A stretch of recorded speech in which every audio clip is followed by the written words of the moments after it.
Okay, guys, so let's start the third lectures. Okay, so today I will discuss the preference chapters. Okay, so what do you mean by the preference and all the properties and all. Okay, so आज का पूरा detail theory part रहेगा. फिर theory part जब खत्म होगा तो फिर इससे जितने भी न्यूमेरिकल्स पार्ट होंगे ISI, DSC, IIT वगैरह के फिर हम लोग सारा करेंगे. ठीक है. ओके ओके गाइस, सो आज का जो चैप्टर है उसका नाम है प्रीफरेंस.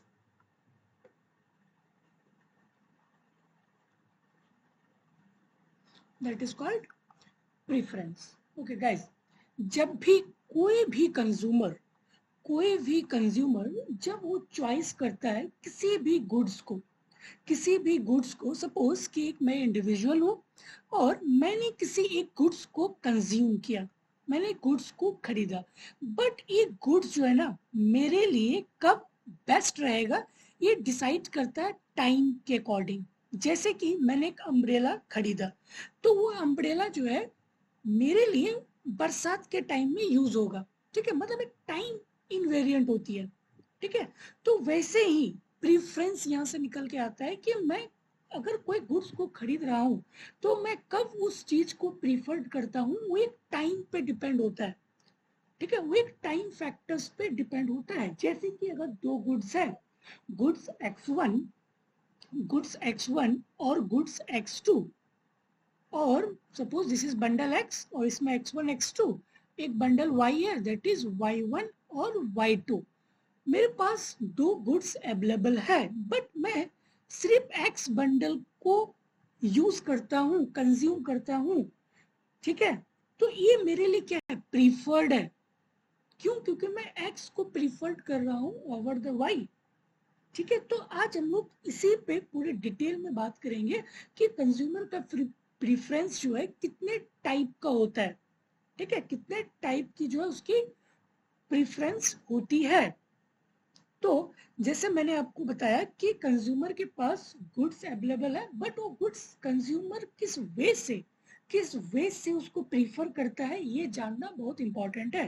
तो सबसे पहले हम बात करते हैं कि कंज्यूमर प्रेफरेंस की स्ट्रिक्टली प्रेफरेंस क्या होता है. कि जैसे दो गुड्स हैं, जैसे वही same example x1 x2, y1 और y2, बट मैं x1 और x2 को जो है सिर्फ और सिर्फ कंज्यूम कर रहा हूँ. Y and Y two are available, ये अफोर्डेबल है और अवेलेबल भी है बट मैं इसको प्रीफर कर रहा हूँ इसके बदले. ठीक है, तो ये मैं इसको प्रीफर कर रहा हूँ, preferred, that is called strictly preferred. ठीक है, सिंपल. दो बंडल्स दिया हुआ है, सपोज कि आपके पास दो ऑप्शन है, एक मैंगो का और एक एप्पल का, बट आपने मैंगो को चूज किया. एप्पल आपके पास अफोर्डेबल है, अवेलेबल है, बट आप मैंगो को चूज कर रहे हैं over the Apple. That is called strictly preferred. क्यों? क्योंकि आपने स्ट्रिक्टली मैंगो को प्रीफर्ड किया ओवर द एप्पल. तो वैसे ही जब दो बंडल्स है x1 x2 y1 y2, तो आपने x1 x2 को प्रीफर्ड किया over the y1 and y2. तो ये जो आपका x1 एंड x2 है ना, इसको हम लोग बोला जाएगा कि ये strictly preferred over the bundle y1 and y2. ठीक है, तो पहला जो प्रेफरेंस होता है कंज्यूमर का किसी भी दो या दो से ज्यादा गुड्स का, वो होती है स्ट्रिक्टली प्रेफरेंस. कि कंज्यूमर दो गुड्स को किस वे से प्रीफर कर रहा है, स्ट्रिक्टली, इक्वल या फिर वीकली. ठीक है, तो ये स्ट्रिक्टली है कि मतलब कंज्यूमर स्ट्रिक्टली उसको प्रीफर कर रहा है. दूसरा दूसरा क्या है, इनडिफरेंट. इनडिफरेंट का मतलब ये है कि आपके पास सेम दो बंडल है, that is bundle X and Y, और उसमें दो कॉम्बिनेशन है x1 x2 और y1 एंड y2. ठीक है, इनडिफरेंट का मतलब होता है इक्वल. इकोनॉमिक्स में इनडिफरेंट का मतलब क्या होता है, इक्वल. कि मतलब आपको जो अब जो है ना आपका प्रेफरेंस क्या इक्वल है. it means that consumer would be just as satisfied according to her own preference consuming the bundle x1 and x2 as she would be a consuming the other bundle. ठीक है, same है. चाहे आप मुझे mango दो या फिर Apple दो, दोनों मेरे लिए बराबर है. तो जब भी आपकी प्रेफरेंस इस टाइप की रहेगी बराबर मतलब इक्वल, और इक्वल में इंडिफरेंट का साइन ऐसे होता है, ठीक है, तो आपको ये बोला जाएगा कि आपकी प्रेफरेंस कैसी है, इनडिफरेंट प्रेफरेंस, ठीक है, इनडिफरेंट है, अब दो में इक्वल है। तीसरा गाइस क्या होता है, वीकली प्रेफरेंस। वीकली प्रेफरेंस में क्या होता है कि जैसे x1 x2 weakly preferred over the bundle y1 and y2, इसका मतलब होता है कि at least as good as, at least as good as, ठीक है, ठीक है, आप, मैं मैंगो को प्रीफर्ड कर रहा हूं over the bundle A, over the bundle apple, ठीक है, but okay at least is good as, at least is good as, कि मैं मैंगो को at least is good as apple के बराबर है, एटलीस्ट इज गुड एज, ठीक है, बट इसका मतलब ये नहीं है, इसका मतलब ये नहीं है कि मैंगो बराबर है किसके, एप्पल के, नहीं, जब ये, जब भी आप वीकली, जब भी आप वीकली प्रेफरेंस का साइन देखें, तो इसका मतलब ये नहीं होता है कि आप ये बोले कि मैंगो और एप्पल इंडिफरेंट है, नहीं, एटलीस्ट एज गुड एज, इसका मतलब कि कंज्यूमर अभी भी मैंगो को ज्यादा प्रीफर कर रहा है एज कंपेयर टू ए। यही क्वेश्चन गाइस आपको पूछा गया था आईएसआई में, ठीक है, वो भी हम लोग करेंगे सेम, तो इसलिए मैं बोल रहा हूँ कि जब भी वीकली प्रेफरेंस होगा ना, तो वीकली प्रेफरेंस आपको बताता है कि वो कि एटलीस्ट गुड एज, बट इसका मतलब ये नहीं कि मैंगो और एप्पल आपको सेम प्रेफरेंस है, ठीक है, ओके। तो गाइस तीन टाइप के प्रेफरेंस होता है, पहला स्ट्रिक्टली प्रीफर्ड, कि आप दो बंडल है, दो बंडल में से आप किसी एक को एकदम एक तरफा जो है आप इसको प्रीफर कर रहे हो, बल्कि ये अवेलेबल है बट आप इसको ज्यादा प्रीफर कर रहे हो, that is called strictly preferred bundle. दूसरा इनडिफरेंट, कि यार दोनों इक्वल है, आप मुझे कोई सा भी दो, that's enough for me, that is called indifferent. तीसरा हम लोगों ने क्या पढ़ा कि वीकली प्रीफर, इसका मतलब होता है कि एटलीस्ट एज गुड एज, कि मैंगो जो है ना एटलीस्ट गुड एज एप्पल के बराबर है, बट हाँ इसका मतलब ये नहीं कि मैंगो जो है एप्पल के बराबर है, मतलब कि मैंगो जो है इंडिफरेंट के बराबर नहीं है, अभी भी जो है मैंगो को ज्यादा प्रीफर कर रहे हैं एज कंपेयर टू एप्पल। कब कब, जब मेरा वीकली प्रीफर्ड की साइन होगी तब, ठीक है, ओके, तो वही चीज मैंने आपको यहाँ पे नोट्स भी दिया है, ठीक है, ओके। तो सबसे पहला कंज्यूमर प्रेफरेंस में क्या है, स्ट्रिक्टली प्रीफर्ड, स्ट्रिक्टली प्रेफर्ड में हम लोगों ने क्या सीखा, हाँ, स्ट्रिक्टली प्रीफर्ड में हम लोगों ने ये सीखा कि दो बंडल है consumer, that is x1 x2 और y1 y2, तो consumer strictly preferred over the y1 and y2, this is the meaning. So if C always choose x1 x2 when y1 and y2 is available, guys ये available है but consumer always इसको choose कर रहा है, always उसको choose कर रहा है, then it is naturally say that कि consumer prefer कर रहा है x1 x2 over the y1 and y2, that is called strictly preferred, done, simple। indifferent मैंने आपको बताया कि indifferent में क्या है कि दो बंडल है, that is x1 x2, similarly y1 y2, अब कंज्यूमर क्या है यहाँ पे indifferent है, दोनों बराबर है, indifferent means that the consumer would just be satisfied कि आप मुझे मैंगो, सपोज ये मैंगो या एप्पल है, तो आप मुझे मैंगो दो या फिर एप्पल दो, क्योंकि मुझे दोनों सेम, मेरी जो प्रेफरेंस है दोनों सेम है, चाहे मुझे एप्पल दो या फिर मैंगो दो, ठीक है, तो वही यहाँ पे लिखा हुआ है कि indifference means that the consumer would be just satisfied according to our own preference consuming the bundle x1 x2 as C would be consuming the other two bundle y1 and y2, okay, this is equal, okay, this is equal। और तीसरा मैंने आपको क्या बताया, weekly prefers, weekly prefer में क्या होता है कि इफ द कंज्यूमर, ये वाला साइन कि x1 x2 weakly preferred over the bundle y1 and y2, if the consumer prefer or sees indifferent between the two bundles, we say that कि x1 x2 is a weakly preferred over the bundle y1 and y2, मतलब कि at least good as, ठीक है, मैं mango को choose कर रहा हूँ ओवर द एप्पल बट ये एटलीस्ट एज गुड एज है, ओके।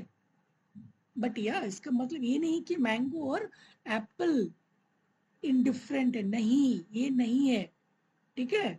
अभी भी जो है मैं स्ट्रिक्टली प्रीफर्ड हूँ, मैंगो को मैं ज्यादा प्रीफर कर रहा हूँ एज कम्पेयर टू एप्पल, जब वीकली प्रीफर होगी तब, ठीक है गाइस। ये जो रिलेशन है ना, जो अभी हम लोग पढ़े, ये जो 3 रिलेशन है, स्ट्रिक्ट रिलेशन, इनडिफरेंट और वीकली, ये डिपेंडेंट है, ठीक है। सो वही चीज यहाँ पे लिखा हुआ है कि this relation of strict preference, weak preference and indifferent are not independent concept, ये अलग अलग नहीं है बल्कि ये सेम है। This relations are themselves related how, या गाइस, और ये मैंने इंपॉर्टेंट पॉइंट यहाँ पे लिख दिया है, यही वाला पॉइंट, सेम वाला पॉइंट, कि अगर similarly if x1 x2 y1 y2, अगर ये वीकली प्रीफर्ड बंडल है, but we know that it is not the case, x1 x2 strictly preferred over the y1 and y2, we conclude that we must have x1 x2 y1 y2. This just says that the consumer think that at least good as y1 y2 and she is not indifferent between the two bundle, then it must be seen that कि strictly preferred bundle y1 and y2, same चीज gas मैंने जो बोला वही चीज यहाँ पे लिखा हुआ है, ठीक है। तो मैंने आपको एक इम्पोर्टेंट नोट पॉइंट करके यहाँ पे दे दिया, तो जब भी आप नोट्स को पढ़ेंगे तो आप उस चीज को अच्छे से समराइज कर पाओगे, ओके। ओके गाइस, यहां तक डन, स्ट्रिक्टली इंडिफरेंट और वीकली प्रेफरेंस, ठीक है।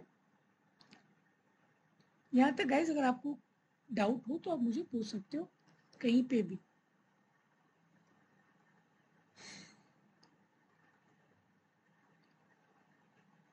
Okay. Important note, yeah, okay.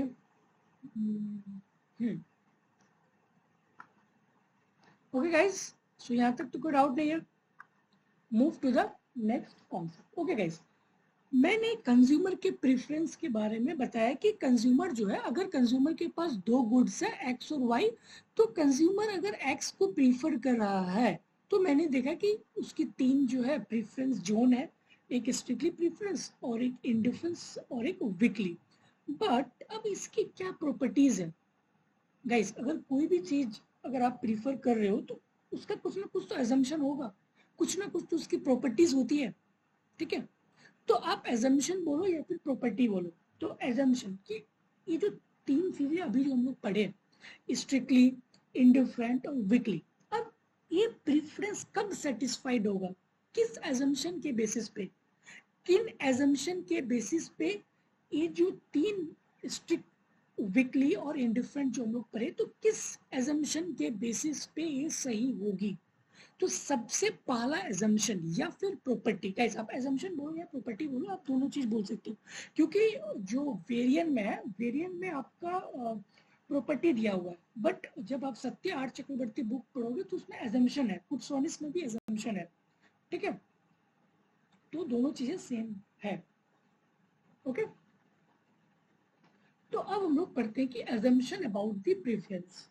तो सबसे पहला जो एजम्पशन है, ओके, सबसे पहला assumption that is a complete, complete होनी चाहिए। इसका क्या मतलब है कंप्लीट का, कंप्लीट का मतलब ये है कि कंपैरेबल होनी चाहिए, कंपैरेबल। अगर आप दो गुड्स को, गाइस अगर सपोज कि मैं एक्स और वाई, मेरे पास दो बंडल है एक्स और वाई, मैं एक्स को प्रीफर कर रहा हूं, सपोज कि मैं एक्स को प्रीफर कर रहा हूं over the Y, over the Y, तो मेरे पास एक कंप्लीट इंफॉर्मेशन होनी चाहिए, मेरे पास एक कंप्लीट कंपैरेबिलिटी होनी चाहिए दोनों गुड्स के बीच में, कंप्लीट इंफॉर्मेशन होनी चाहिए कि अगर मैं एक्स, मतलब मैं इसको कंपेयर कर सकता हूँ कि okay X is X is X is good as Y and y as good as x, या फिर y as indifferent as x,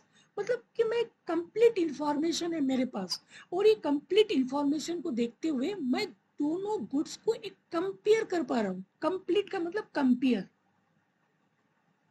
guys इस पे आईएसआई ने काफी बार सवाल पूछा है, ठीक है, तो इसीलिए मैं इसको डिटेल में करा रहा हूँ ताकि आप जब इसके क्वेश्चंस करेंगे तो आप वहाँ पे उसको बस आप थ्योरी पार्ट को अच्छे से याद रखना, सारा आपका आईएसआई की इजी वे में हो जाएगा, ठीक है। कंप्लीट का मतलब कंपैरेबल, कंप्लीट का मतलब कंपैरेबल। अगर आपके पास दो गुड्स है, good X and good Y, तो आपके पास एक कंप्लीट इंफॉर्मेशन होनी चाहिए जो कि आप दो गुड्स को कंपेयर कर सको कि X is good as Y, Y as good as X, या फिर Y indifferent X. That is the meaning of complete, that is the meaning of complete, okay.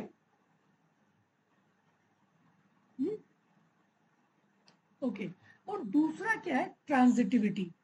दूसरा क्या है? ट्रांजिटिविटी। ये आपको क्या बताता है ट्रांजिटिविटी? गाइस ट्रांजिटिविटी तो आपको पता ही होगा कि जैसे मेरे पास कि मैंने कोई बंडल है ए, इस मैंने दो बंडल है A B and C, okay, A B and C. तो मैंने ए जो है मैं इसको ज्यादा फेवर कर रहा हूँ, so A is suppose prefer to B, okay, A is prefer to B, this is situation one, this is situation one. And दूसरा सिचुएशन मेरे पास ये है कि बी और सी है, बी और सी में अगर मुझे कंपेयर करने का मौका मिले तो मैं बी को ज्यादा प्रीफर कर रहा हूँ ओवर द सी।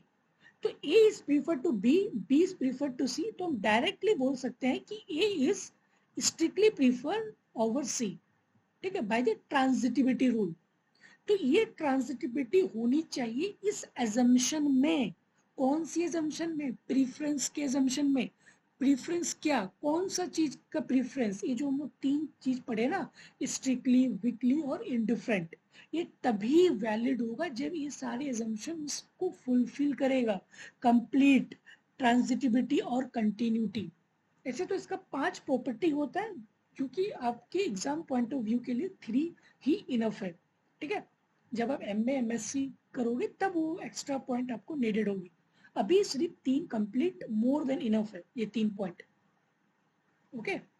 ट्रांजिटिविटी और गाइस कंटिन्यूटी का नाम से ही आपको मालूम चल रहा है कि आप इसका मतलब ये है कि अगर ए और बी, ए और बी दो बंडल है और मैं ए को ज्यादा प्रीफर कर रहा हूँ, सपोज कि मेरा इनकम अचानक से बढ़ गया, अब मैं इसको, मैं बी पे शिफ्ट नहीं हो सकता हूँ, इनकम या प्राइस चेंज होने से मैं बी के और शिफ्ट नहीं हो सकता हूँ। इसी का मतलब है कंटिन्यूटी। कंटिन्यूटी मतलब कि मैं एक को कंटिन्यू कंज्यूम कर रहा हूँ, आइदर मेरा इनकम चेंज हो रहा है, प्राइस चेंज हो रहा है, ऑल अदर कांस्टेंट मेरी चेंज हो रही है, लेकिन फिर भी मैं एक को प्रीफर कर रहा हूँ। क्यों? क्योंकि मैंने इनिशियली इसको अपनी प्रेफरेंस सेट कर लिया था, ठीक है। तो मैं अब इसी पे कंटिन्यू हूँ, मेरे पास कोई डिसकंटिन्यूटी वाली चीजें नहीं हो रही है, मैं कंटिन्यूटी एक को प्रीफर कर रहा हूँ। चाहे मेरी इनकम बढ़ गई, मेरी इनकम घट गई, प्राइसेस बढ़ गई, घट गई, फिर भी मैं एक को ही प्रीफर कर रहा हूँ। तो ये जब 3 प्रॉपर्टी फॉलो होगी, ये एजम्पशन है अबाउट द प्रेफरेंस।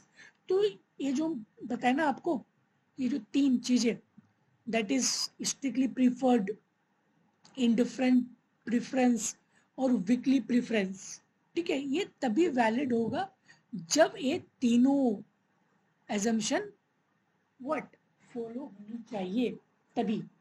कंप्लीट का मतलब कंपैरेबिलिटी, मतलब कि आपके पास कंप्लीट इंफॉर्मेशन होनी चाहिए ताकि आप दो गुड्स को इजीली कंपेयर कर सको, ठीक है, दैट इज कंप्लीट। दूसरा ट्रांजिटिविटी। ट्रांजिटिविटी का मतलब कि A is preferred over the bundle B and B is preferred over bundle C. So हम indirectly हम बोल सकते हैं कि A is strictly preferred over the bundle C.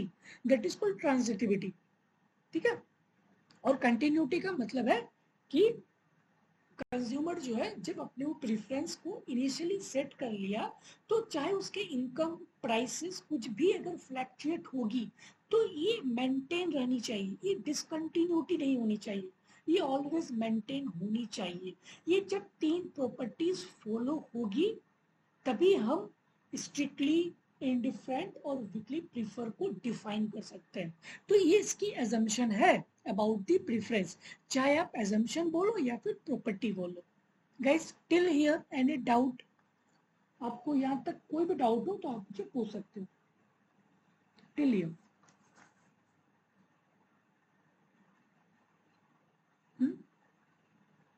No doubt? Preeta any doubt? No, sir. Okay. Okay, so complete transitivity continuity done. Okay, अब हम लोग move करते हैं। या गाइस, मैंने तो अपनी प्रेफरेंस सेट कर लिया कि सपोज मेरे पास दो गुड्स है एक्स और वाई। तो according to the definition of preference मैंने बोल दिया कि यार X is preferred over the bundle. मैं एक्स को लाइक करता हूँ as compare to Y. Okay set guys. तो जब भी मैं एक्स को सेट कर रहा हूँ तो इसके कुछ प्राइसेस होंगे ना, हाँ? इस बंडल के कुछ प्राइसेस होंगे और मेरे पास कुछ इनकम होगा, that is M. Okay, suppose कि ये बंडल एक्स है, बड़ा वाला एक्स, और इसमें ना बहुत सारे छोटे छोटे बंडल है, x1, x2, x3, x4।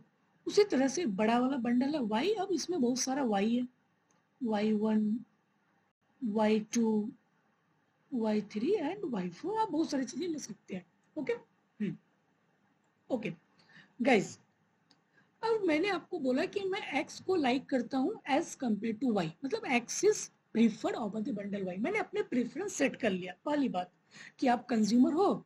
Guys mind map, आपका एक माइंड मैप बनना चाहिए। जब भी आप इकोनॉमिक्स पढ़ते हैं ना तो आपकी माइंड मैप होना बहुत ही जरूरी है, क्योंकि जब आपकी माइंड मैप सेट नहीं होगा ना तो फिर आप चीजों को रिलेट ही नहीं कर पाओगे। ठीक है, तो माइंड मैप बनना बहुत ही जरूरी है। तो मैंने प्रेफरेंस सेट कर ली। सपोज कि आप हो, आपने प्रेफरेंस सेट कर लिया कि आपके पास दो गुड्स है एक्स और वाई। आपने बोला कि मैं एक्स को प्रीफर कर रहा हूँ over the bundle Y. Okay that's fine, but guys इसके कुछ अलग प्राइसेस होंगे, ठीक है, इस बंडल के और इस बंडल के। तो आप एक रैशनल कंज्यूमर हो, आप क्या चाहोगे कि आपके इनकम को देखते हुए और प्राइसेस को देखते हुए आप अपने यूटिलिटी को मैक्सिमाइज करोगे ना। हुँ? आप अपने यूटिलिटी को मैक्सिमाइज करोगे तो आप चाहोगे कि यार कौन सा बंडल है जो मुझे मैक्सिमम यूटिलिटी देगा। तो सपोज x2 और y2 आपको मैक्सिमम यूटिलिटी दे रही है आउट ऑफ दिस फोर। तो आपने x2 और y2 को आपने क्या कर लिया, सेट कर लिया out of this x and capital Y bundle. ठीक है, so given your income and prices, after setting the preference you just to maximize कि आपको कौन सी बंडल लेनी चाहिए ताकि आपको मैक्सिमम यूटिलिटी मिले। गाइस क्योंकि आप रैशनल कंज्यूमर हो तो रैशनल कंज्यूमर ऑलवेज मोनोटोनिसिटी को फॉलो करता है, मतलब मोर इज गुड। ठीक है, आपकी यूटिलिटी जितनी ज्यादा आपको मिले उतनी ज्यादा आपकी जो यूटिलिटी मिलेगी। ठीक है, इसी का नाम है, इसी को हम लोग बोलते हैं axiom of utility maximization. That is called axiom of utility maximization. ठीक है, एक्सियम ऑफ यूटिलिटी मैक्सिमाइजेशन क्या है, आपने प्रेफरेंस सेट कर लिया, बट अब इस प्रेफरेंस में ना कौन सी बंडल मेरे लिए बेस्ट है according to income and prices को देखते हुए। ठीक है, तो इनकम और प्राइसेस को देखते हुए मैं अब अपने यूटिलिटी को मैक्सिमाइज करूंगा। इसी को बोलता है axiom of utility maximization. Okay, तो आपके पास कंप्लीट इंफॉर्मेशन है, अब इनकम है, प्राइसेस है, अब उसको देखते हुए जस्ट आप उसको मैक्सिमाइज कर रहे हो कि मुझे कौन सी बंडल खरीदनी चाहिए। मैंने तो प्रेफरेंस सेट कर लिया बट अब मैं उसको मैक्सिमाइज कर रहा हूँ कि ठीक है अब आउट ऑफ दिस बंडल कि कैपिटल एक्स है, कैपिटल वाई है, तो अब इसमें से मुझे कौन सी बंडल चूज करनी चाहिए ताकि मुझे बेस्ट यूटिलिटी मिल सके। ठीक है, अब ये जो यूटिलिटी आपको मिला, सपोज आपने x2 y2 को चूज किया, अब x2 y2 जो है आपको मैक्सिमम यूटिलिटी दे रही है। अब ये यूटिलिटी जो है ना, अब ये यूटिलिटी दो टाइप का होता है। इकोनॉमिस्ट आया और इकोनॉमिस्ट ने डिफाइन किया कि ये जो यूटिलिटी है ना भाई, अब ये दो टाइप का यूटिलिटी है।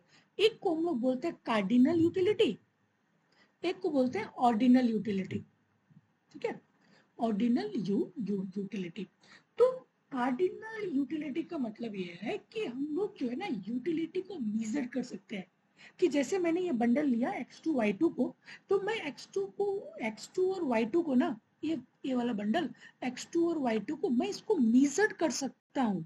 भाई किस चीज से मेजर कर सकते हो आप? तो मैं मॉनेटरी चीजों से इसको जो मेजर कर सकता हूँ, मतलब मॉनेटरी यूनिट से मैं इसको मेजर कर सकता हूँ। But how you can measure the this bundle with the help of monetary unit? तो इकोनॉमिस्ट आए और इकोनॉमिस्ट ये बताते हैं, जो भी कार्डिनलिस्ट इकोनॉमिस्ट थे, तो उन्होंने आया और उन्होंने बताया कि उन्होंने एक चीज दिया जिसका नाम है utils.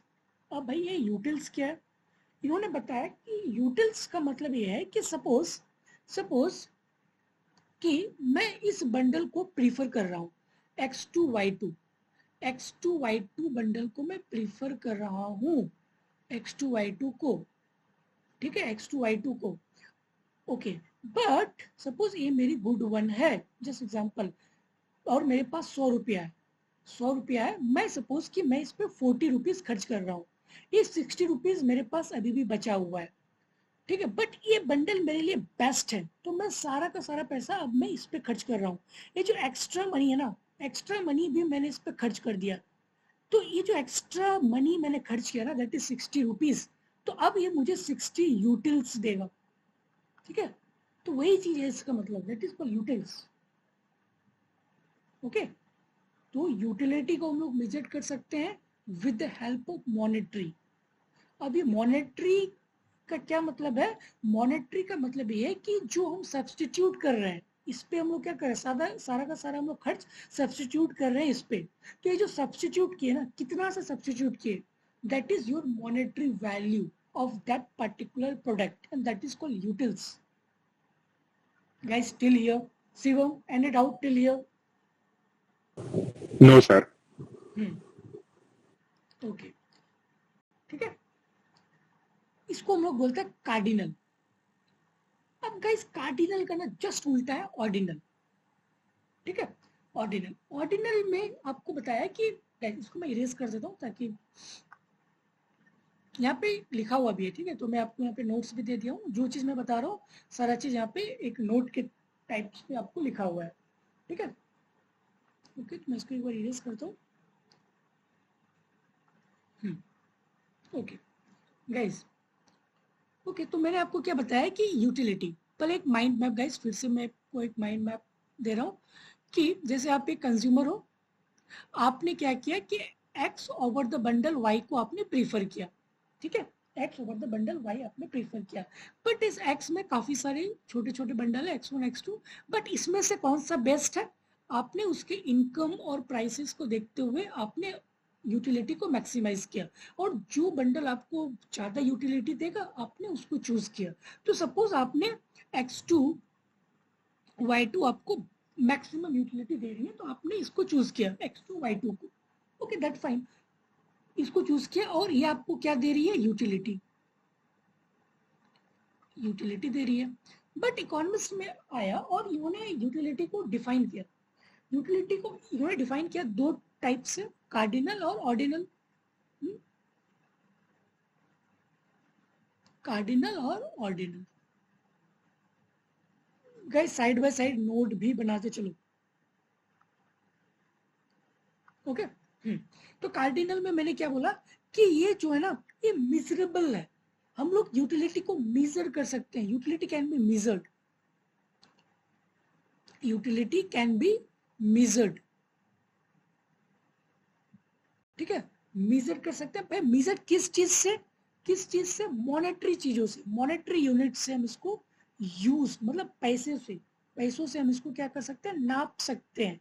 Monetary unit, monetary unit भाई कैसे इसको नाप सकते हैं? ठीक है, कैसे? हाउ, हाउ हाउ तो by sub, by substitute, SUBSTITU, okay, substitutability, okay, TY, okay. इसका क्या मतलब है कि अगर आप X2 Y2 को आपने चूज किया और आपके पास 100 रुपया इनकम है, आपने 40 रुपया जनरली इस पे खर्च किए, बट आपके पास एडिशनल 60 रुपीज है, तो आपने क्या, क्योंकि आपके लिए बंडल बेस्ट है, तो आपने इसको क्या किया कि 60 रुपीज आपके पास जो एक्स्ट्रा इनकम था ना, आपने सब्सटीट्यूट कर दिया सारा का सारा इस पे खर्च करने के लिए। तो आपको ये 60 यूटिल्स, अब आपको ये 60 यूटिल्स क्या दिया, दैट इज कॉल्ड यूटिल्स, ठीक है। तो इन्होंने यूटिलिटी को कुछ इस वे से मेजर किया, कौन, कार्डिनलिस्ट थ्योरी, ठीक है, जो भी इसके जो कार्डिनल इकोनॉमिस्ट थे उन्होंने इस वे से यूटिलिटी को मेजर किया कि भाई हम लोग इस वे से जो है यूटिलिटी को मेजर कर सकते हैं मॉनेटरी के हेल्प से और एंड द सब्स्टिट्यूटिबिलिटी के हेल्प से, ओके ओके। दूसरा दूसरा गाइस इसी का उल्टा ऑर्डिनलिस्ट अप्रोच। ऑर्डिनलिस्ट अप्रोच में जितने भी इकोनॉमिस्ट थे उन्होंने कहा कि नहीं, हम लोग यूटिलिटी को नहीं नाप सकते हैं क्योंकि यूटिलिटी एक सब्जेक्टिव मैटर है, यूटिलिटी कांट बी मेजर। तो इन्होंने सबसे पहली बात ये कही कि utility is not measurable, it is not measurable, utility is not measurable, okay, ये मेजरेबल नहीं है, पहली बात। दूसरी बात कि consumer did not know in specific unit the utility of the various commodity of his choice। guys अब खुद सोचो ना, अब खुद एक बात को सोचो कि आप एक कंज्यूमर हो, एक इंडिविजुअल 1 एक इंडिविजुअल 2, सपोज कि इसके लिए X2 Y2 बेस्ट बंडल है, okay, X2 Y2, and suppose इसके लिए भी X2 Y2 बेस्ट बंडल है, बट सपोज इसका इनकम जो है ना, इसका इनकम सपोज 100 रुपया है, इसका इनकम सपोज 1000 रुपीज है, और ये इस पे 40 रुपीज खर्च कर रहा है, ये भी उस बंडल को पाने के लिए 40 रुपीज खर्च कर रहा है, बट इसके पास 60 रुपीज मोर है, एक्स्ट्रा है, और इसके पास कितना 960 रुपीज इसके पास एक्स्ट्रा है, तो इसके पास ज्यादा पैसा है, तो इस चीज को अभी ज्यादा वैल्यू दे सकता है, और ये जो है कम वैल्यू दे सकता है। सेम बंडल सेम प्राइस, एक उसको ज्यादा वैल्यू दे रहा है, एक इसको कम वैल्यू दे रहा है, तो ये फिर एक परफेक्ट मिजरेबिलिटी नहीं हुआ ना। मिजरेबल का क्या मतलब है कि सबके लिए सेम हो, ठीक है, तो ये अलग अलग हो गया। तो इन्होंने कहा कि नहीं, हम लोग यूटिलिटी को मेजर नहीं कर सकते, यूटिलिटी को मेजर नहीं कर सकते क्योंकि यूटिलिटी एक सब्जेक्टिव मैटर है, अलग अलग है, आपके लिए अलग होगा, मेरे लिए अलग होगा, थर्ड पर्सन अलग अलग होगा, तो हम लोग यूटिलिटी को नहीं मेजर कर सकते। हाँ, बल्कि हम इसको रैंक दे सकते हैं, हम इसको रैंक दे सकते हैं कि हाँ 2 बंडल है, तो मेरे लिए जो है एक रैंक है कि सपोज कि मैंने 2 बंडल है X और Y, तो मैं इसको रैंक दे सकता हूँ, रैंक कि ओके कि मैं इसको फर्स्ट रैंक दे रहा हूँ, इसको मैं सेकंड रैंक दे रहा हूँ। तो हम जब भी 2 बंडल को यूज करेंगे, 2 बंडल को यूज करेंगे अकॉर्डिंग टू ऑर्डिनल, 2 या 2 से ज्यादा, तो हम उसको एक रैंक दे सकते हैं कि ओके मैं फर्स्ट जो है एप्पल को, suppose x is Apple, suppose कि मैं यार सबसे ज्यादा मैं एप्पल को प्रीफर कर रहा हूँ over the mango, over the some other fruits and all, okay, तो मैं एक रैंक दे सकता हूँ, ना कि उसको मैं मॉनेटरी से मेजर कर सकता हूँ, ठीक है। तो यहीं से निकल के आती है रैंक। रैंक कौन देती है, ऑर्डिनलिस्ट इकोनॉमिस्ट, ठीक है, ordinalist approach, okay. So he must be able to determine his order of preference among the different bundle of goods, okay. तो गाइस ये मेन डिफरेंस है दोनों के बीच में, कार्डिनल और ऑर्डिनल। कार्डिनल ने कहा कि हम लोग इसको मेजर कर सकते हैं मॉनेटरी के हेल्प से, बट ऑर्डिनल ने कहा कि नहीं, हम लोग इसको मेजर नहीं कर सकते हैं, बल्कि हम लोग इसको रैंक दे सकते हैं। मेजर इसीलिए नहीं कर सकते हैं क्योंकि यूटिलिटी जो है सब्जेक्टिव मैटर्स है, अलग अलग है, क्योंकि अलग अलग लोग अलग अलग वैल्यू देंगे, ठीक है, सेम चीजों को, तो इसीलिए जो है ना उसको रैंक कर दो आप कि ठीक है, रैंक के बेसिस पे जो है हम अपनी यूटिलिटी को डिसाइड करेंगे, ठीक है। और इसी से निकल के आती है indifference curve theory and rebuild preference theory, ठीक है, rebuild preference theory and IC indifference को। ठीक, अभी हम लोग को देखेंगे पूरा डिटेल में, पहले आप एक माइंड मैप इसको बना लें, ठीक है। और यहाँ पे मैंने यहाँ लिख भी दिया, cardinalist school postulate that the utility can be measured, ठीक है, इसको हम लोग मेजर कर सकते हैं, but various suggestion has been made for the measurement of utility. Utility, certainly some economists have suggested that utility can be measured in monetary unit, हम लोग इसको monetary unit पे नाप सकते हैं यूटिलिटीज को, by the amount of money the consumer is willing to sacrifice for the another unit, same चीज है वो 60 रुपये वाला, ठीक है, वही चीज यहाँ पे लिखा हुआ है। Others suggested that the measurement of utility subjective unit called a utils, ठीक है, and similarly for the ordinalist same चीज है। और यहीं से ऑर्डिनलिस्ट स्कूल ऑफ थॉट से ही जो है निकल के आती है indifference curve approach and the rebuild preference hypothesis, ठीक है। तो इसी का ही एक मेन थ्योरी है ऑर्डिनलिस्ट का, कि हम लोग यूटिलिटी को जो है मेजर कर सकते हैं इंडिफरेंस कर्व अप्रोच के थ्रू और रिबिल्ड प्रेफरेंस, तो ये मेन ऑर्डिनल थ्योरी है, ठीक है। इसको हम लोग देखेंगे पूरी डिटेल में बाद में। ओके गाइस, अगर आपको यहाँ तक कोई डाउट हो तो आप मुझे पूछ सकते हो। ओके, अब हम लोग थोड़ी सी डिटेल समझते हैं कि कार्डिनल क्या है। हम लोगों ने तो एक ओवरव्यू समझ गया कि कार्डिनल का मतलब ये है कि हम लोग यूटिलिटी को मेजर कर सकते हैं। कैसे मेजर कर सकते हैं? मॉनिटरी की हेल्प से। बट अब इसको हम लोग थोड़ी सी डिटेल में पढ़ते हैं। मैंने आपको गाइस बोला ना कि कोई भी थ्योरी होती है तो उसकी एक प्रॉपर्टी होती है, प्रॉपर्टी मतलब एजम्पशन, कि हाँ ये एजम्पशन जब सेटिस्फाइड होगा तभी ये थ्योरी वैलिड होगा, अदरवाइज नहीं होगी, ठीक है। तो कुछ एजम्पशन को फॉलो करना पड़ेगा, देन हम कह सकते हैं कि हाँ ये थ्योरी जो है ना, ये थ्योरी तभी वैलिड होगा। तो अब हम लोग इसको जूम करके थोड़ी सी पढ़ते हैं कि भाई कार्डिनल क्या है। हम लोग ने तो ये डिफाइन कर लिया कि कार्डिनल क्या है, ऑर्डिनल क्या है। अब इसके थोड़े डीप में हम लोग चलते हैं कि कार्डिनल एक्चुअली में है क्या, इसकी क्या एजम्पशन है, क्या कंज्यूमर इक्विलिब्रियम पॉइंट वगैरह है, ये सब चीजों को हम लोग समझते हैं। ओके ओके गाइस, तो सबसे पहला इन्होंने एक एजम्पशन दिया जिसका नाम था रैशनल, ठीक है, rationality.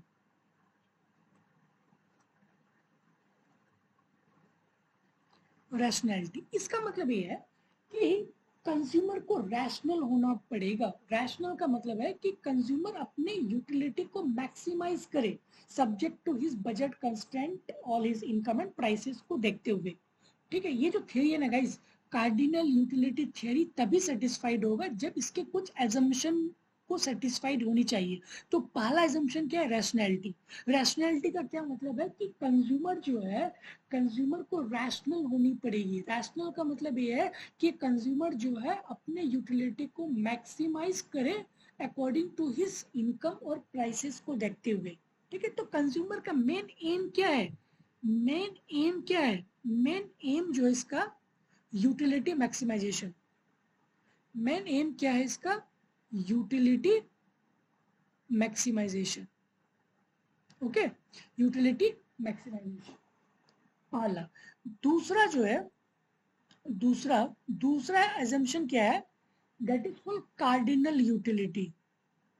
That is called cardinal utility. Cardinal utility का मतलब सेम चीज है, वही चीज है कि यूटिलिटी को जो है हम मेजर कर सकते हैं with the help of money.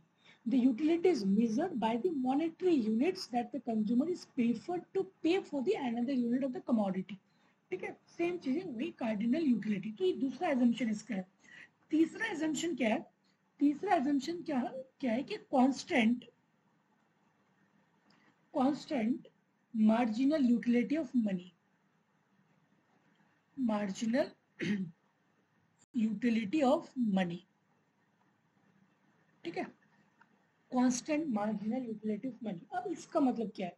इसका मतलब ये है कि गाइस ये अजम्पशन है इसका कार्डिनल यूटिलिटी थ्योरी का, और इसमें आपको इसमें ये बेसिकली बताया जा रहा है कि जो है ना, if the marginal utility of money, guys आप खुद सोचो ना कि दो कंज्यूमर है, जस्ट एग्जांपल के थ्रू इसको समझते हैं कि दो कंज्यूमर है, तो दो कंज्यूमर का जो है ना जितनी भी इनकम है, इसके पास जितनी भी मनी है, इनकम है, ठीक है, अगर ये किसी भी सपोज X2 Y2 वाले गुड्स को अगर खरीद रहा है ना, तो इसके मार्जिनल यूटिलिटी ऑफ मनी जो है ना, ये कांस्टेंट होनी चाहिए, ये कांस्टेंट होनी चाहिए। Marginal utility of money is constant. कि सपोज कि इसके पास अभी 100 रुपया है और ये 40 रुपीज इसको खर्च कर रहा है, 40 रुपीज इसको खर्च कर रहा है। ठीक है, अगर इसकी अगर इनकम बढ़ जाए या घट जाए, फिर भी इसकी कांस्टेंट ही रहनी चाहिए। ठीक है, कांस्टेंट ही रहनी चाहिए इसकी मार्जिनल यूटिलिटी ऑफ मनी। वही चीज यहाँ पे आपको उसको बताई जा रही है कि दिस assumption इज नेसेसरी। ये नेसेसरी है guys if the monetary unit is used as a measure of utility. If the marginal utility of money changes as the income rises, the the measuring rod of utility become like elastic. क्योंकि आप खुद सोचो ना कि अगर आपकी income बढ़ जाए तो आप ये जो बंडल है फिर आप उसको एक डिफरेंट वे से आप उसको एक वैल्यू कर सकते हो, फिर जो कि एक इसके खिलाफ है, कार्डिनल यूटिलिटी के खिलाफ है। कार्डिनल ने क्या कहा कि हम इसको मेजर कर सकते हैं with the help of monetary की हेल्प से आप इसको इस वाले बंडल को मेजर कर सकते हो, दैट्स फाइन, पहली बात। ठीक है, आपने 40 रुपीज का आपने इसको सपोज वैल्यू किया कि इसका दाम 40 रुपीज है, तो अब ये कांस्टेंट होनी चाहिए।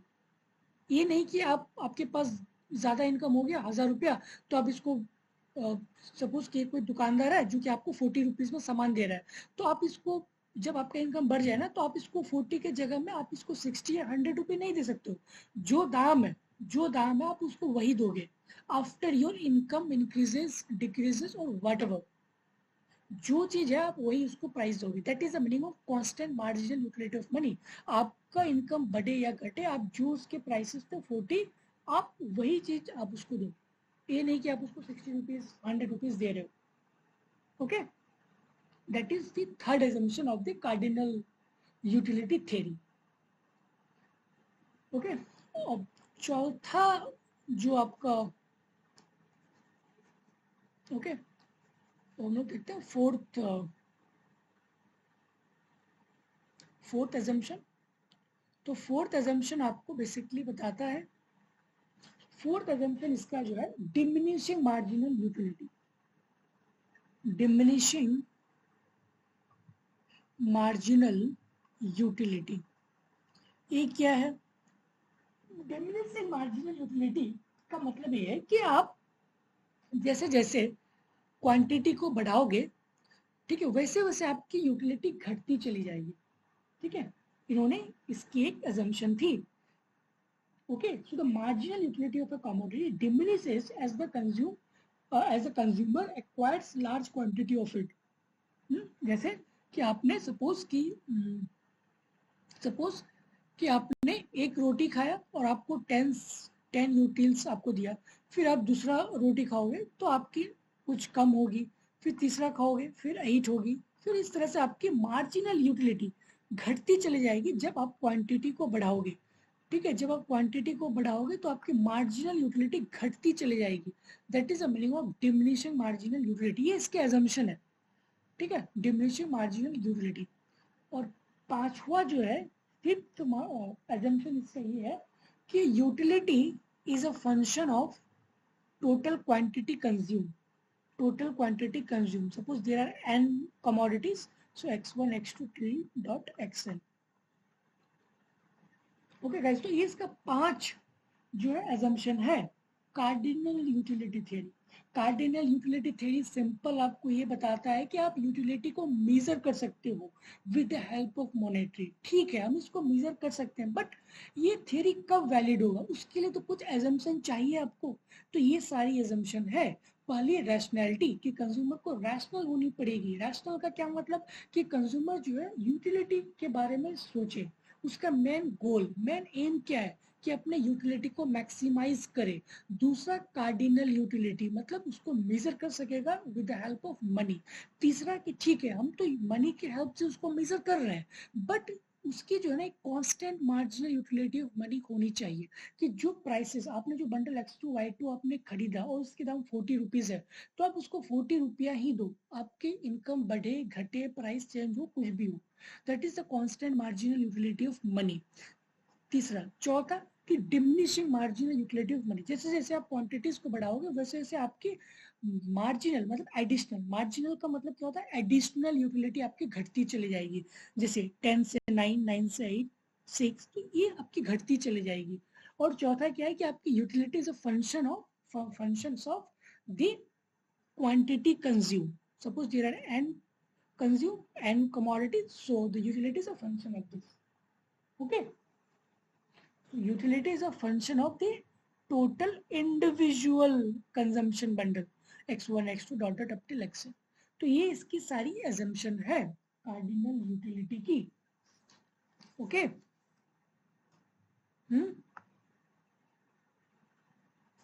रैशनैलिटी वही चीज जो मैंने आपको बताया, ठीक है। कंज्यूमर इज रैशनल, कंज्यूमर का मेन एम क्या है कि वो अपने यूटिलिटी को मैक्सिमाइज करे according to subject to his budget constraint given to his income. दूसरा क्या, कार्डिनल यूटिलिटी, सेम चीज वही चीज उसको मेजर कर सकता है। तीसरा constant marginal utility of money, आपके इनकम चेंज हो बट उसकी जो constant marginal utility of money होनी चाहिए, ठीक है। चौथा diminishing marginal utility of diminishing marginal utility, जैसे जैसे आप क्वांटिटीज को बढ़ाओगे वैसे वैसे आपकी जो है एडिशनल यूटिलिटी फॉल होती चली जाएगी। मार्जिनल का मतलब है एडिशनल, ठीक है। और पांचवा ये वाला, ठीक है, कि the total utility is a function of the quantity of individual quantity, individual quantity, ठीक है। और बाद में जो है ये काफी अर्लीस्ट थ्योरी थे, उन्होंने सम कर दिया था कि utility is summation of this bundle, ठीक है। So this additive assumption was dropped in the later version of cardinal utility theory. Additivity implies independent utilities of the various commodities in bundle and assumption clearly unrealistic, ठीक है। तो ये बिल्कुल ही unrealistic है, तो इसको बाद में इसको ड्रॉप कर दिया गया था। ये बहुत पहले की थ्योरी है, ठीक है, बहुत पहले की एक एडिटिव रूल है, बट बाद में जो कार्डिनल थ्योरी जो दिया इन्होंने इसको ड्रॉप कर लिया कि नहीं ये बिल्कुल ही सही नहीं है, क्योंकि अनरियलिस्टिक है, अननेसेसरी है फॉर द कार्डिनल थ्योरी के लिए। गाइस हम लोगों ने क्या सीखा, हम लोगों ने कार्डिनल यूटिलिटी को हम लोगों ने क्या किया, कार्डिनल ऑर्डिनल में डिवाइड किया।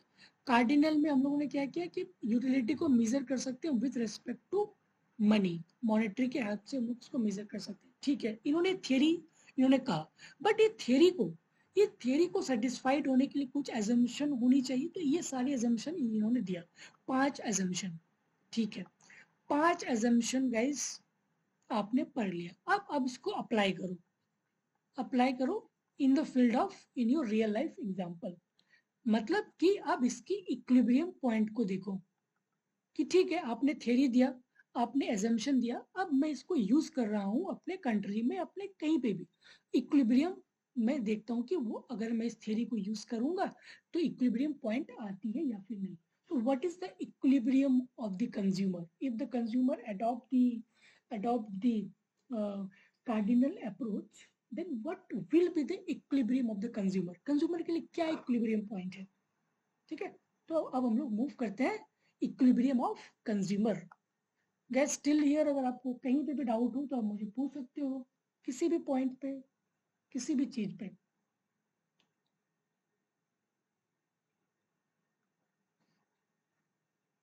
ओके अब हम लोग देखते हैं कि कंज्यूमर की equilibrium of the consumer. Okay guys मैंने आपको बोला ना कि जैसे कि आप एक रोटी खाए, आपको 10 यूटिल्स दिया, फिर आप जैसे खाए और दूसरा खाए आपको 9 यूटिल्स दिया, फिर तीसरा रोटी खाए तो आपकी एडिशनल यूटिलिटी क्या होती है, फॉल होती है। जैसे जैसे आप क्वांटिटीज को बढ़ाते हो, ठीक है, क्वांटिटीज को बढ़ाते हो, तो आपको यहाँ से कितना चेंज हुआ, 1, कितना हुआ 1। यहाँ पे 6 भी हो सकता है, कुछ भी हो सकता है, मैं जस्ट एक एग्जांपल दे रहा हूँ। तो यहाँ पे कितनी की चेंज है, 2, ठीक है। तो ये आपको मार्जिनल यूटिलिटी हुआ, तो एडिशनल आपको कितना यूटिलिटी मिला, 1। ओके 1, ठीक है। ओके, तो इसका मतलब ये है, जस्ट मिनट, इसका मतलब ये आपको बताना चाह रहा है कि आप कोई भी गुड्स को, कोई भी गुड्स को अगर आप कंज्यूम कर रहे हो, कोई भी गुड्स को आप कंज्यूम कर रहे हो, तो वहां से आपको क्या मिलता है, मार्जिनल यूटिलिटी, ठीक है। और ये जो मार्जिनल यूटिलिटी हो ना, ये प्राइस के बराबर होनी चाहिए, ठीक है। यही इसकी इक्विलिब्रियम पॉइंट है कार्डिनल थ्योरी की, कि marginal utility of X must be equal to the price of X. कि अगर कोई गुड्स का दाम सपोज 5 रुपया है, तो दैट 5 रुपया ना, ये बराबर होनी चाहिए 5 यूटिल्स के, ठीक है। सपोज कि आप कोई दुकानदार के पास गए, आपने कुरकुरे के पैकेट्स खरीदे, सपोज कि कुरकुरे के पैकेट्स का दाम 5 रुपीज है, तो ये must be equal to 5 utils आपको देना चाहिए।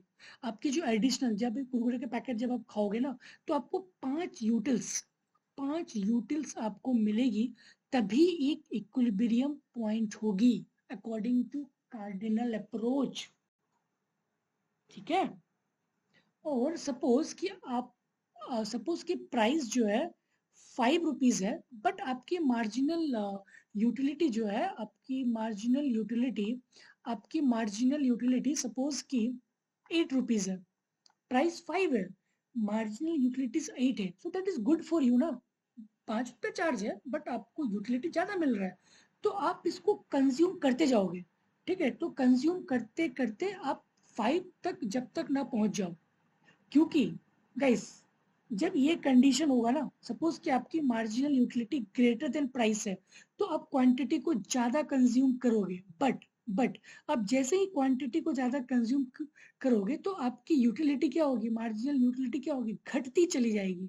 मार्जिनल यूटिलिटी क्या होगी आपकी, घटती चली जाएगी, टिल टिल टिल सपोज कि आपको 8 मिल रही थी, और 8 ग्रेटर देन 5 है, फिर आप दुकानदार के पास गए, फिर आप एक कुरकुरे का पैकेट खाए, तो आपको 7 यूटिलिटी दिया, ग्रेटर देन 5, फिर गए, फिर 6, फिर गए, फिर 5 इक्वल टू 5, टिल जब तक ये 5 इक्वल टू 5 के बराबर ना हो जाए, then this is called the equilibrium point of this consumer, okay. अगर इसी का उल्टा रहे कि marginal utility less than price, तो guys according to this theory ना, ये आपको थियरी बताता है कि जब marginal utility of X less than P X होती है, तो आप इस कंडीशन में जो है ना, आप गुड एक्स को कंज्यूम करो ही मत। क्यों, क्योंकि आपकी मार्जिनल यूटिलिटी कम है, तो इस एक्स पे आप खर्च मत करो। आपके पास जितने भी पैसा बचा हुआ है ना, आप उसको अपने पॉकेट पे रखो अनस्पेंट, और उसको स्पेंड मत करो, ठीक है। So that is the equilibrium of the consumer, marginal utility of X is equal to P X.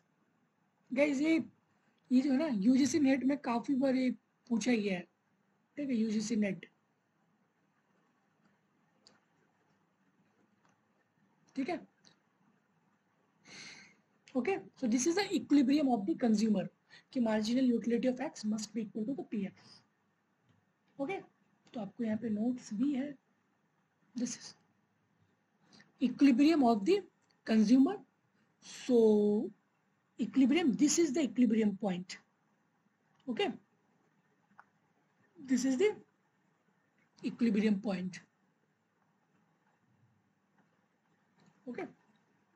Guys, ये तो एक गुड्स के केस में थे, बट अगर आपके पास एक से ज्यादा, if there are more commodities, ज्यादा कमोडिटीज है, तो ये कंडीशन फॉलो होनी चाहिए, ओके। गाइस, सेम चीज, mu x equal to P X, तो divide P X on both side, तो mu x by px equal to 1 ना। Similarly mu y equal to py, divide py on both side, तो ये तो cut के 1 हो गया ना, तो ये आप ये वाला यहाँ पे तो बैठा सकते हो ना। सिमिलरली x z कुछ भी अप टिल n, अब इसमें से आपको जो ज्यादा यूटिलिटी दे रहा है, उसको आप कंज्यूम करो till till the equal point, जब तक ये सारे इक्वल ना हो जाए, तब तक आप उसको कंज्यूम करते रहो, ठीक है। Okay, so guys, this is the equilibrium condition of cardinal theory. Cardinal theory. Okay, so the utility derived from the spending of an additional unit of money must be same for the all commodities. If the consumer gives a greater utility from any one of the commodities, से अगर यहाँ पे इसको greater utility मिल रही तो सारा का सारा इस पे खर्च करो, मतलब इसकी क्वांटिटी को बढ़ाओ। और हम लोग जानते हैं कि जब क्वांटिटी को बढ़ाओगे तो मार्जिनल यूटिलिटी घटती है अकॉर्डिंग टू कार्डिनल। तो घटते घटते जब ये सारा बराबर ना हो जाए तब तक इसको आप कंज्यूम करते रहो। That is the equilibrium condition of cardinal theory. Done? Till here any doubt? तो आप मुझे बोल सकते हो अगर यहाँ तक आपको कोई भी डाउट हो तो। ओके ओके, सो अब हम लोग मूव करते हैं गाइस कि derivation of the demand curve of the consumer. अब इसकी डेरिवेशन क्या है? मैंने तो यूटिलिटी जो थी कार्डिनल यूटिलिटी, मैंने उसको मेजर कर लिया with the help of monetary. मैंने उसके एजम्पशन भी पढ़ लिया और मैंने उसके इक्विलिब्रियम पॉइंट को भी देख लिया कि हाँ चलो ये इक्विलिब्रियम सेटिस्फाइड होनी चाहिए, MUX equal to PX, whatever the price that must be equal to the marginal utility. But if someone asks to me कि what will be the demand curve for that particular commodity, तो उसकी क्या demand curve होगी? कुछ ना कुछ तो guys demand curve तो आपको ड्रॉ करना होगा ना। सो अब हम लोग उसके डिमांड को देखते हैं। ओके, उसके डिमांड कर्व को हम लोग देखते हैं। तो बेसिकली जो हम लोग ड्राइव करते हैं ना डिमांड को, is based on the axiom of diminishing marginal utility. ये जो डिमांड है ना, ये किस चीज पे डिपेंड है? किस चीज से ड्राइव होती है? And based on diminishing marginal utility, diminishing marginal utilities पे बेस्ड है। ओके गाइस, मैंने आपको बताया ना कि जो टोटल यूटिलिटी है is a function of what? QX ना, QXI, where I 1 2 3 4 up till n. Okay, this is your total utility. So when you differentiate the total utility, you will get what? Marginal, na? MU, marginal utility. Marginal utility. तो according to the cardinal क्या है कि आप जैसे जैसे x को बढ़ाओगे आपकी additional marginal utility क्या हो जाएगी? घटती चली जाएगी ना। हाँ, यही तो इसकी थ्योरी थी, एजम्पशन थी कि जैसे जैसे आप x को बढ़ाओगे वैसे वैसे आपकी मार्जिनल यूटिलिटी क्या होगी? घटेगी। मार्जिनल यूटिलिटी वो क्या होगी? घटेगी। हाँ, तो this is your marginal utility. ठीक है, सपोज यहाँ पे आप सबसे ज्यादा है, आप एक रोटी खाए, फिर आप दूसरा खाए तो आपकी यूटिलिटी कम हो गई। जैसे जैसे आप क्वांटिटी को बढ़ाओगे वैसे वैसे आपकी मार्जिनल यूटिलिटी घटेगी। ठीक है, मार्जिनल यूटिलिटी आपकी घटेगी। बट अब मैं यहीं से डिमांड कर्व को ड्रॉ करता हूँ। Guys, demand is a relation of price and quantity. Demand is a relation of price and quantity होती है। बट यहाँ पे मेरे पास मार्जिनल यूटिलिटी एंड क्वांटिटी के टर्म्स पे है। गाइस, ये चीज समझ आ रही है ना? Simple, total utility is a function of the individual quantity. So जैसे जैसे हमारी क्वांटिटी बढ़ेगी वैसे वैसे हमारी एडिशनल का मतलब मार्जिनल यूटिलिटी घटेगी। तो इस टाइप का कुछ ग्राफ हुआ कि जैसे जैसे हम लोगों ने क्वांटिटी को बढ़ाया वैसे वैसे इसके मार्जिनल यूटिलिटी घटते चले गया, घटते घटते यहाँ पे आ गया, दैट इज 0। अब इसकी मार्जिनल यूटिलिटी क्या हो गया? यहाँ पे 0 हो गया। ठीक है, फिर आप अगर इससे ज्यादा अगर कंज्यूम करोगे तो आपकी मार्जिनल यूटिलिटी नेगेटिव में चली जाएगी। मार्जिनल यूटिलिटी आपकी नेगेटिव में चली जाएगी। Okay, that's fine. ओके, सो मैं इसको एक ग्राफ से आपको समझाता हूँ।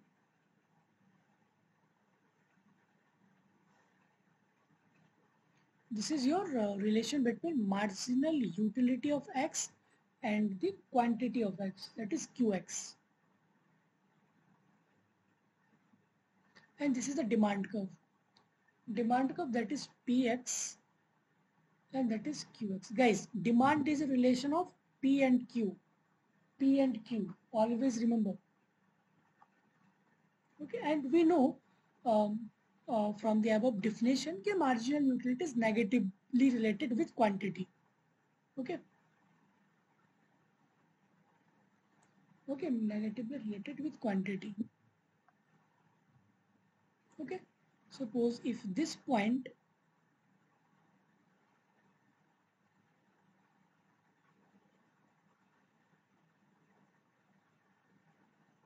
guys, suppose this is marginal utility 1, marginal utility 1 and that is equal to P1.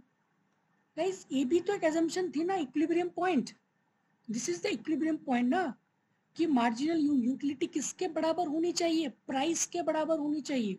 तो यहाँ पे जो मार्जिनल यूटिलिटी होगा, सपोज 5 है तो ये 5 रुपीज था, बट हम लोग क्वांटिटी को बढ़ा रहे हैं, क्वांटिटी को बढ़ा रहे हैं तो मार्जिनल यूटिलिटी घटेगी.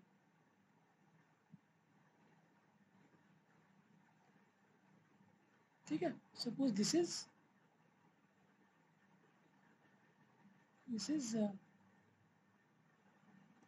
Q1, same Q1, marginal utility मेरी घटी कब, जब हम लोग क्वांटिटी को बढ़ाए Q2 और ये P2 के बराबर होगा. हाँ,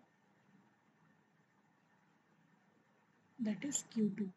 सिमिलरली और क्वांटिटी को हम लोगों ने कंज्यूम किया तो मेरी मार्जिनल यूटिलिटी और घट गई, दैट इज MU3. और हम लोग जानते हैं कि मार्जिनल यूटिलिटी किसके बराबर होती है, price according to cardinal equilibrium point.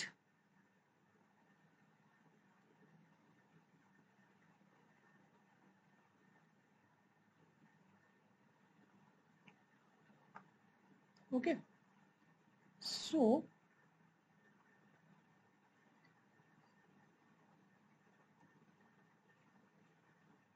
ये वाला पॉइंट को जब हम लोग मिलाएंगे, ये मेरा क्या ड्राइव हुआ, demand curve. DD means demand curve.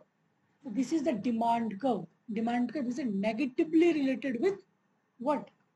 Price and quantities are negatively related. So this is the demand for the consumer.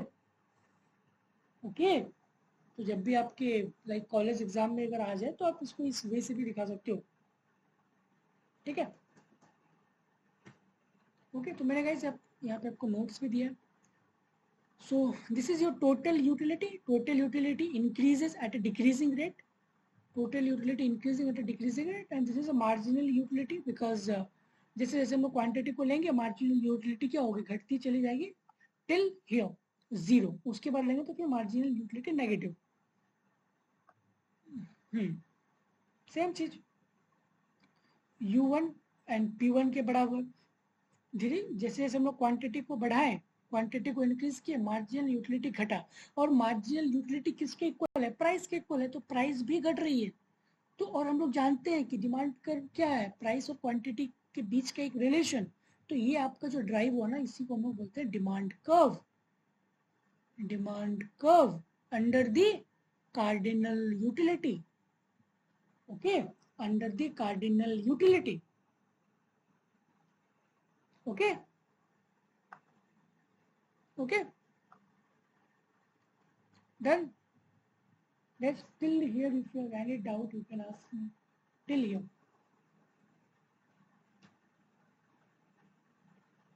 No doubt. Okay, guys. But इसकी ना कुछ क्रिटिक्स भी रही है. इसकी क्रिटिक्स क्या है कि सबसे पहला जो इसका क्रिटिक्स है कि जो एक इन्होंने जो एजम्पशन लिया था ना कार्डिनल यूटिलिटी में, वो काफी एक्सट्रीमली डाउटफुल रहा है. ठीक है, काफी अपने आप में ये डाउटफुल रहा है, पहली बात. दूसरी बात ये है कि जो भी इसकी सेटिस्फैक्शन है derive from the various commodity cannot be measure objectively. ठीक है, ऑब्जेक्टिवली आप उसको मेजर नहीं कर सकते हो. सेटिस्फैक्शन जो भी हम लोग ने ड्राइव किए हैं वेरियस कमोडिटीज से cannot be measure, cannot be measured like this kind of things. This is the second critics. Third critic is that do not provide any satisfactory solution. उन्होंने कोई एक ऐसी satisfactory solution ही नहीं दिया. ठीक है, तो इसका अपने आप में गाइस कुछ एक डाउटफुल बातें रही हैं. ठीक है, assumption ही गाइस इसकी वैलिड ही नहीं रही है. ठीक है, अपने आप में ये डाउटफुल रही है. सेटिस्फैक्शन, मैंने यहाँ पे आपको नोट्स भी दिया है, पे नोट्स भी देख लो. These are the critiques of the cardinal approach. These are the three basic weaknesses in the cardinal approach. The assumption of the cardinal utility is extremely doubtful. The satisfaction derived from the various commodity cannot be measured objectively. ठीक है, इसका मतलब ये नहीं guys, cardinal आपको क्या बताता है कि सपोज अगर तीन इंडिविजुअल है, तीन इंडिविजुअल अगर किसी पर्टिकुलर गुड्स को कंज्यूम कर रहा है, तो आप जो है ना इसको इंडिविजुअली क्या करो कि आप इसकी यूटिलिटी को मेजर करो. ठीक है, तो वही चीज यहाँ पे लिखा हुआ है कि ऐसा करना बिल्कुल ही पॉसिबल नहीं है. ठीक है, ओके, तो वही चीज यहाँ पे लिखा हुआ है. एंड ये जो मेजरमेंट है ना यूटिलिटी का, ये does not provide any satisfactory solution, और इसका कोई एक प्रॉपर सॉल्यूशन भी नहीं है. इसकी जो एक इक्विलिब्रियम पॉइंट है ये अपने आप में ही एक डाउटफुल चीज रही है. So the assumption of the constant utility of money is also unrealistic. Guys, जो कांस्टेंट यूनिट ऑफ मनी है ये भी अनरियलिस्टिक है ना. हाँ, ये भी अनरियलिस्टिक है कि कोई किसी के पास अगर 100 रुपया है वो 40 रुपीज़ में खरीद रहा है, किसी के पास 1000 रुपीज़ है, तो उसको ज़्यादा उसको, क्योंकि उसकी जो यूटिलिटी ऑफ मनी है वो तो बढ़ जाएगी ना after the increasing of money, after the increasing of her और हिज इनकम. ठीक है, तो ये कुछ बातें हैं जो अपने आप में ही एक कॉन्ट्राडिक्टरी रही है. ठीक है, तो finally the axiom of the diminishing marginal utility has been established from the introspections. It is a psychological law which must be taken from the granted. ठीक है, ओके. और मनी जो है cannot be used as a measuring rod. इन्होंने जो money के help से utility को मेजर किया, ये बिल्कुल ही सही नहीं है. ठीक है, क्योंकि वो फ्लैक्चुएट होती रहेगी. Finally, the axiom of diminishing marginal utility has been established from the introspection. ये जो diminishing marginal utility का जो concept है ना, कि जैसे ये consumer है, अगर ये जैसे जैसे अपने quantities को बढ़ाएगा, इसकी marginal utility घटती चली जाएगी. ये इसकी अपनी introspection है, अपनी what that called, कि उसकी अंदरूनी मामला है. ठीक है, established from introspection से उसको लाया गया. It is a psychological law which must be taken from the granted.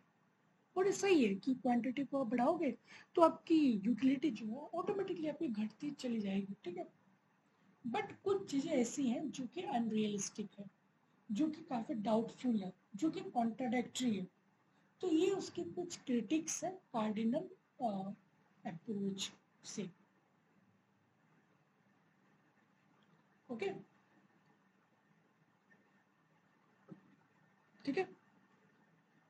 तो गाइस आज हम लोगों ने कार्डिनल यूटिलिटी पढ़ा. कार्डिनल यूटिलिटी का assumption, equilibrium point, critics and the preference set. ठीक है, मैं आपको ये पीडीएफ भेजूंगा अभी, और होगा आज के लिए गाइस इतना ही. एंड देन क्योंकि अभी जो है ना गाइस, क्योंकि आपके पास अभी काफ़ी एक लंबा टाइम है, तो इस मंथ जो है ना आपका 1 आवर ही हम लोग रखेंगे. ठीक है, 1 आवर.